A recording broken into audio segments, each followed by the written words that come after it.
Мен алгач ушул билим берүү министринен ким бар экен?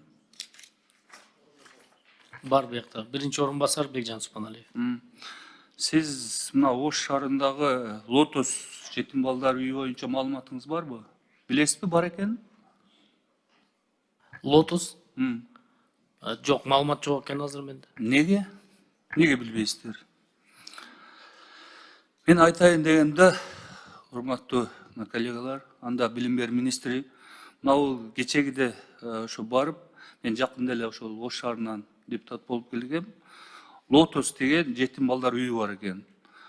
Анын крышасы түшүп калыптыр. Анан ал жерде ошо иштеген бир эже бар экен, ал бүгүнкү күнгө чейин ошол жерде отурат экен да. Мен өзүм барып, ал эже менен сүйлөштүм. Ал жерде 12 бала бар экен эле.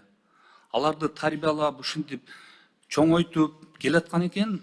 Ал ошол крышасы түшкөнүнө байланыштуу тамы. Түшүнүп атасыз да? Тамы түшкөнүнө байланыштуу же чатырыбы ошол балдарды карыялар үйүнө которуптур да. Ош шаарынын вице-мэрин. Мүмкүн сиздер ушуну тактап, анан иш алып барсаңыздар керек. Мен бул жерде айтайын дегеним, тескерисинче ал үйдү калыбына келтириш керек. Же капиталдык ремонттон өткөрүш керек, же нөлдөн куруш керек. Алмаз Кушбекович, мен муну айтайын дегеним, кечегиде бардым да, баягы немеден кийинчи. Ушуну кошумча мына стенограмма үчүн эле айтып коеюн деп атам. Мүмкүн баягы ушул быйылкы 2025ке айтып атпайсыздарбы, 2 миллиард карап берсеңиздер.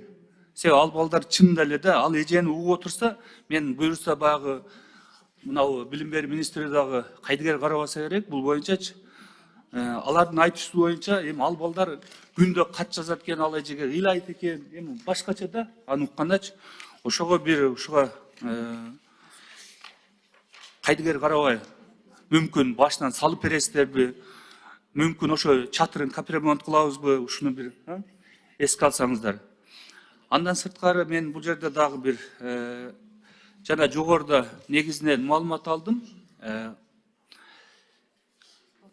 Улукбек Зулпкарович айтып кетпедиби? Транспорт министрлигинечи бүгүнкү күндө баягы жеке ишкерлер өзүнүн акча каражатына жолдорду салып, андан кийин ошо бүтүргөндөн кийин акчаларын бүгүнкү күндө ала албай жүргөндөр бар экен деп. Бирок менин маалыматым болду, ушу 500 миллион акча 24 эсебинен бөлүнүптүр да, туурабы? Ошону бул жалпы Кыргызстандагы эле жолдор боюнча бөлүндү да, туурабы? Аны ошол транспорт министрлигине кайдырса болот экен, Мен ойлойм, азыр бул жерде да угуп атышса керек, эми туура чечим чыгарат деп. Негизинен бюджетти колдойм. Рахмат.